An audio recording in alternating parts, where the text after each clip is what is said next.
Nothing makes me think about the early 2010s like all of my favorite series becoming terrible and embarrassing and dead. Today we're going to be talking about games I was excited for, and for one reason or another, they ended up being disappointing, whether it was because they strayed too far from the series' original identity, or because they're just a non-functioning piece of shit. Expect this video to be filled with potential spoilers for all of the games I talk about. There's no honorable mentions this time, so let's start this list off with a doozy, something that I've actually already talked about, and what I'm about to say is going to echo a lot of the sentiments for a lot of these games, and that is Hitman Absolution that came out in 2012. Riding the high of Hitman Blood Money, I thought, oh my god, this game's gonna be fucking amazing. Look at their tech, look how many people they could have in the crowds. This is gonna be insane. And then the game came out, and it was a dumbed down linear piece of shit, where you were more of a serial killer rather than a trained assassin, mostly killing people that just happened to be in your way, rather than people you were assigned to assassinate and paid thousands of dollars to pull off a hit. I immediately knew I was in for a terrible ride when I picked up my first item and realized, oh no, this is no longer the same inventory of old where you had unlimited spaces and you can weapon wheel slide through them. It has now been restricted to just a single item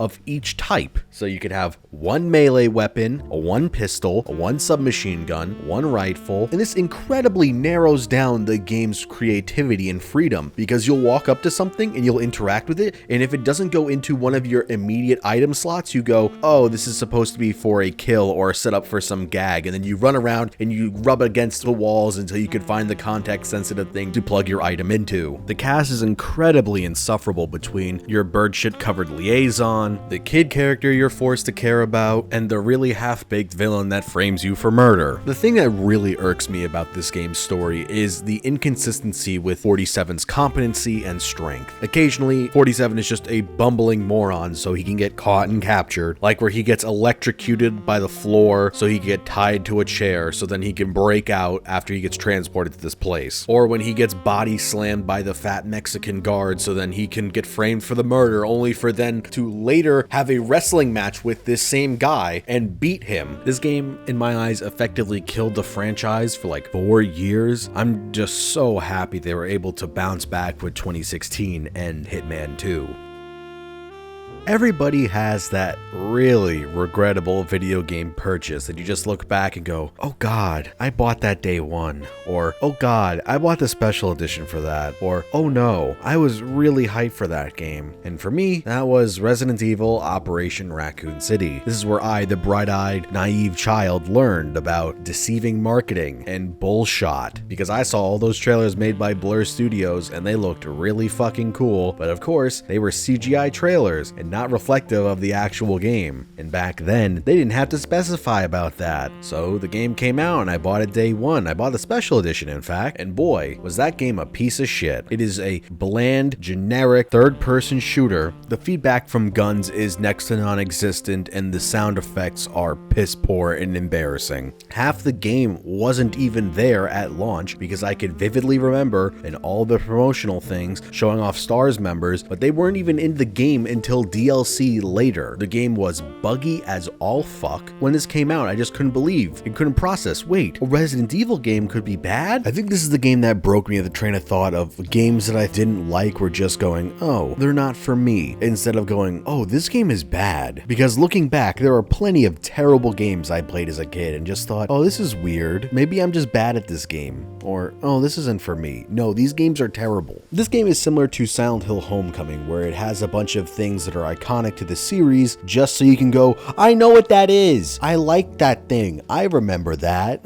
because Leon's here and Claire is here and Tyrant is here and Nemesis is here. And so is Jill and Ada in the multiplayer mode, because you remember those characters, you like them. That means you're going to play this game and buy it and pay $60. Look, it's the liquor. Look, it's Birkin. Look, it's Hunk. You remember all these things. Because we're not actually making a unique game, we're banking on your nostalgia. In all seriousness, I do like the idea of playing the cleanup crew that's trying to cover up for Umbrella and killing anybody that could be a key witness. It's a shame that this game is just a big pile of shit and does not execute on that at all or make playing as the bad guy satisfying. I still to this day feel genuinely scammed for buying this game. This is something that I definitely intend on doing a more longer in-depth video because I have a lot to say about this game. For Dead Space 3, the writing was honestly on the wall leading up to release, that I should have seen it coming and tempered my expectations a little bit. But after playing Dead Space 2, I just had, I guess, an unrealistic blind amount of faith in Visceral Games. I thought, maybe they can make co-op work. Normally it doesn't and definitely makes the game less scarier, but maybe they can do something really interesting with it. And then I saw there was going to be crafting, and then we had that first demo, and then the game came out, and boy, was that a letdown. You're gonna get really tired of me repeating myself, but again, this is another game that really dumbed down its gameplay. In the previous two games, it was like Resident Evil, where you had ammo-specific items for each weapon, but in this, they're all homogenized into one ammo type, meaning that you don't need to scavenge and use different weapons as long as you have the one thing that goes into every gun. You only carry 2 weapons now, and each gun has an alt-fire, leaving you with technically 4 guns, instead of 8, because in the previous 2 games, each of your 4 guns you had also had an alt-fire. In pretty much every game it's in, I hate weapon crafting. It is something that I actively try to avoid as much as possible, no matter what the game, because I find the gathering of materials for these weapons mind-numbing. And in this game, it is incredibly easy to break the game with these craftable weapons. In Dead Space 2, it was one of the last upgrades you can get to give things like incendiary rounds, or a burning effect to guns, like the plasma cutter. But in this, you can just apply that to anything super easily. Then you suddenly have guns that shoot stasis bullets and have a secondary fire that shoots flamethrower shotgun rounds. It's like Raccoon City, where it becomes a cover-based third-person shooter, but there's no way to actually actively go into cover. You just have to rub your character's body against the wall until it decides, oh, you want to go into cover? And it's incredibly clunky. The game ends on a pretty bleh note. I honestly can't even remember the DLC at all. Then EA canceled their Star Wars game and killed the studio because fuck you. Who could have imagined that a niche horror game would underperform, especially after it strayed so far from its original identity that garnered its original fans? I'm really starting to think if a company outsources their mainline series to another company, it's doomed to fail. Other than Dead Rising 2, I cannot think of a single game that didn't get outsourced and ended up being bad. And even then, a lot of people still don't like Dead Rising 2 compared to 1, and then the series eventually did become fucking shit. Amnesia, A Machine for Pigs is a perfect example of why I won't get hyped when there is a sequel to a mainline series that is outsourced to another developer and not made by the original team. Because this was not made by Frictional Games, this was made by the Chinese Room, the creators of Dear Esther, and this game pretty much removed everything that I liked about the original Amnesia. There's no inventory now, making multi-step puzzles basically be non-existent. They removed the sanity meter, which some may like because people found it annoying in Dark Descent, myself included at times, but they could have just improved and innovated on the idea to make it a more enjoyable aspect of the game instead of just completely dropping it. You can barely interact with anything in the world unless it pertains to progressing through the game, unlike in Dark Descent where you can touch, spin, throw, and grab pretty much everything in the game. I honestly cannot think of a single puzzle from this game. When I think of A Machine for Pigs, all I can think about is walking down dark hallways that are rusty and the occasional loud sound or my screen blurring to hear people narrate to me. If you watched my favorite games of the decade video, I talked about in the honorable mentions that the monsters in Amnesia the Dark Descent, after seeing them, they don't really feel scary anymore because you realize, oh, it's just a goofy thing with a big mouth. But in this game, they're never scary. They're short, stumpy pig monsters. It's embarrassing. They look like a joke. And then at the end of the game, there's that Tesla pig, which it was okay looking, I guess, but it was still never scary. I was not scared a single time during this entire game. It made me jump occasionally, but that's because there was just loud crashing sounds constantly. It's a shame because I really like the idea of an industrial horror game. The setting could have been used so well to do more existential and body horror, but it doesn't really go anywhere. The narration is good, I'll give it that, but for most of the game, you're running around chasing after your disembodied, annoyingly voice-acted children, and that shit just never works for me. I fucking hate when games force you to care about a damn kid character that you have no time to get attached to. Fucking Fallout 4, this game, Hitman Absolution, the list could go on and on. Raccoon City was the game that taught me about not trusting video game trailers, and Aliens Colonial Marine was the game that reaffirmed that notion. Randy Pitchford's trick, siphoning money from games that he was supposed to be making and putting them into Borderlands. The first initial trailer is not representative of what the game is or what it became at all. The game is an honest-to-God embarrassing technical nightmare. The pulse rifle sound effects don't loop properly, ugly, murky, and low-res textures everywhere. The game's notoriously awful AI, which turned out to be a single-letter spelling error that was easily fixed, which was only found out years later. Most of the time, you're fighting other humanoid enemies, and when you're fighting the aliens, it's never satisfying. Overall, it's just a bland, boring game that becomes offensive because of what it was marketed as compared to what it turned out to be. At first, I wanted to put Aliens Isolation on this list because I think that game is a bloated, buggy mess that doesn't know what kind of game it wants to be at times, but after Colonial Marines, I honestly wasn't that hype for an Aliens game. It has poisoned the metaphorical well. The Evil Within was something that caught my eye from the minute the first trailer was revealed, having Shinji Mikami coming back one last time to save horror games, which at that point looked like this. Then the game came out, and it was RE4 again, but worse, which was a game that already existed. It was called Resident Evil 5.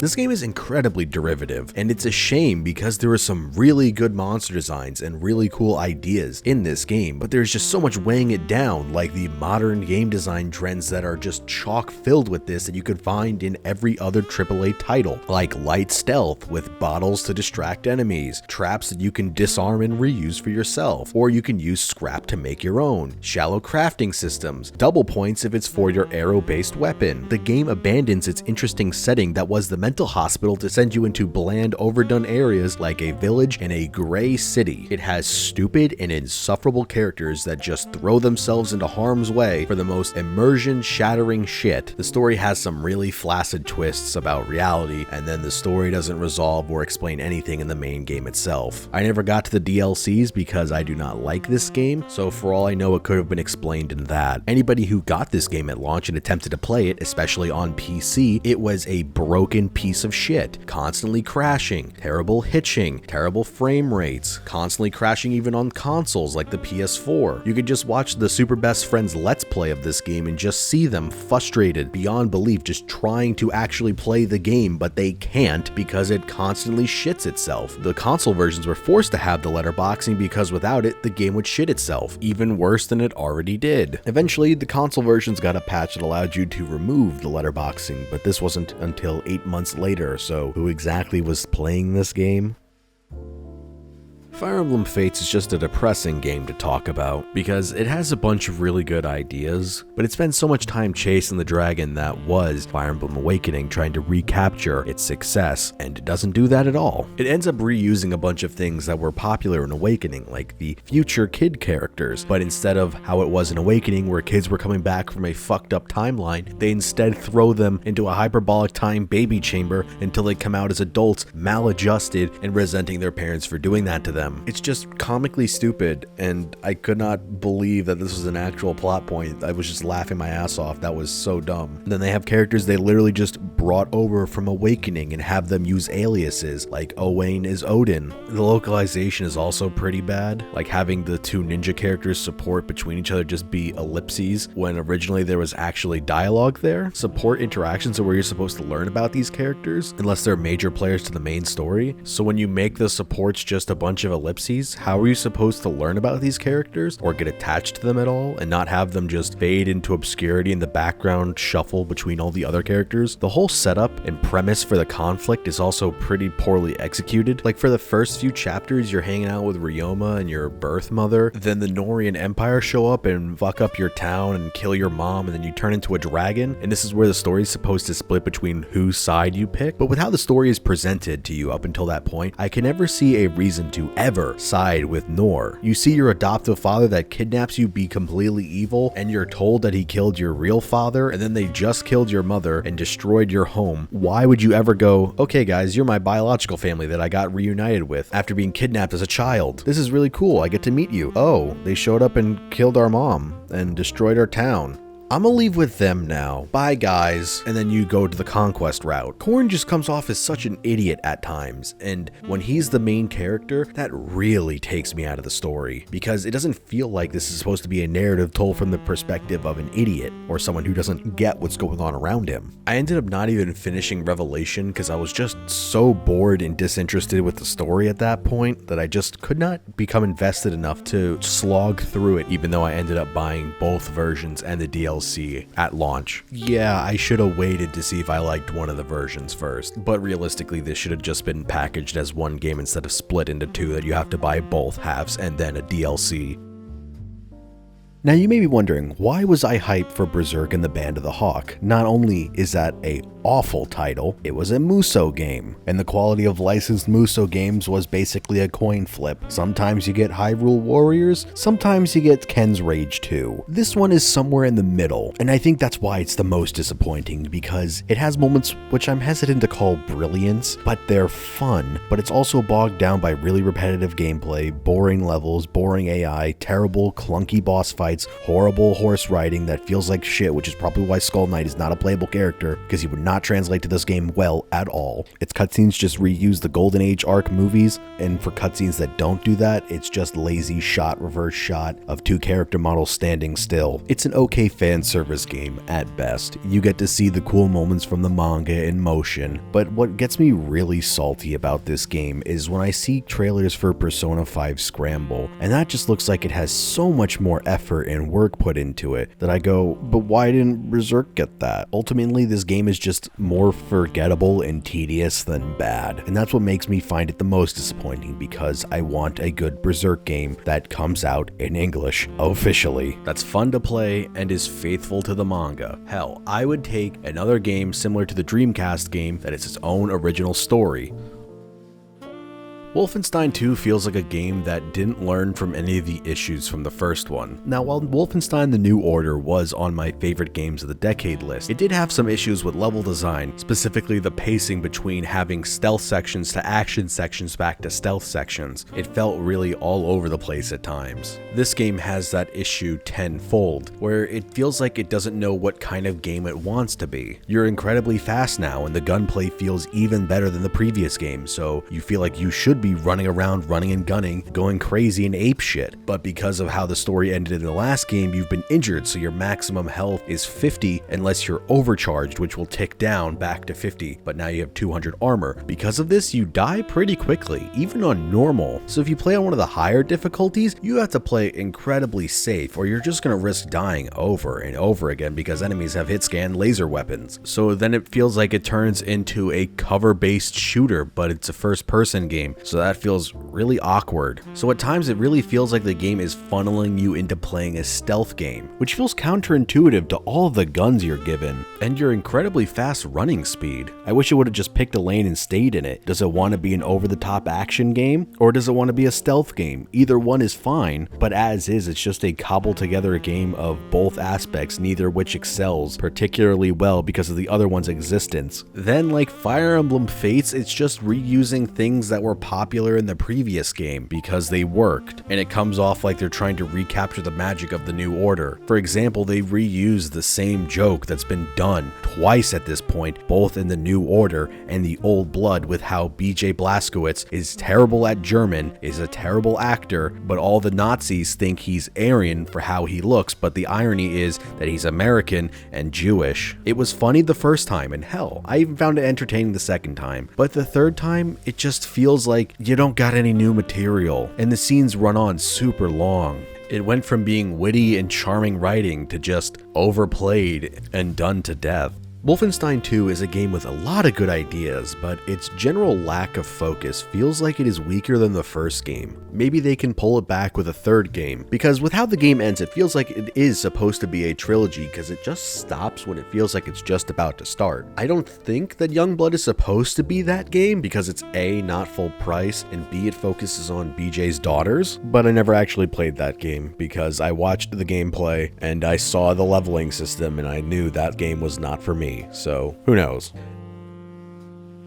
Now for my final game is Outlast 2. I just don't know how Red Barrel went from making Outlast 1, which, looking back on it, it has its issues, to then making Outlast 2, which feels like a worse game in every regard. The game has what I like to call is Bioshock 1 syndrome, where you're on a path of progress only for it to be derailed by either structural collapsing or an enemy chasing you off into another direction. In this game, that's usually the lady that's running around with the pickaxe that she bursts through a wall and then tries to cut your dick off. Most of the game's level design is trial and error between going one way or going another. The right way will lead to progress and the wrong way will instantly kill you, reloading you at a checkpoint, which for me drains all of the tension. I really like the impossible space stuff this game does, though I did think all of the plot about your childhood was painfully obvious and really done to death. From the first time you're in the school, I knew, oh, something happened to your friend, and obviously it was one of the teachers or something, and I turned out to be right. I could nitpick at this game for like another 15 minutes, but I'll just focus on the one that bothers me the most, and that is the ludonarrative dissonance between the damage your character sustains in cutscenes and how he reacts to them in cutscenes and then outside of them in gameplay. For example, he gets crucified to a tree and then pulls the nails out with his bare hands. Then a few minutes later, he wraps them up with only 2 bandages, which seems a little silly when he has an entire roll and the blood immediately soaks through the bandages that it feels like they're pointless. Then after that, he's climbing up tons of rocks and pushing heavy objects just fine, despite looking like he's in a lot of pain in cutscenes. It just makes a big rift between the danger that your character is supposed to be in and how he actually is responding to it. I don't feel any tension when my character is getting brutally fucked up in one scene and then walking it off completely fine in the next. It feels like there's no consequence to any of the actions within the game. This game just feels like wasted potential because the setting is really cool, but it feels like they didn't really do much with it. I know that Red Barrel announced in early December their 3rd game, the Outlast Trials, which I'm hesitant to be excited for because it's supposedly going to be a co-op horror game, and those never really work out. But I'll go in with an open mind because maybe it'll be something amazing. And that was my 10 most disappointing games of the decade. There were a few that didn't make the list that I did find disappointing, but definitely not as disappointing as these games. If you've made it this far into the video, I just want to say thanks for watching as always. If you like the channel and these videos, maybe consider supporting me on Patreon. If you want updates for videos and what's going on for the channel, follow me on Twitter. If you're a TCG player, whether it be Yu-Gi-Oh, Pokemon, Magic the Gathering, or anything that you can buy from TCG Player, I have an affiliate link in the description below. Just click the link and buy anything on that website and it'll help support the channel. As always, thanks for watching and see you next time.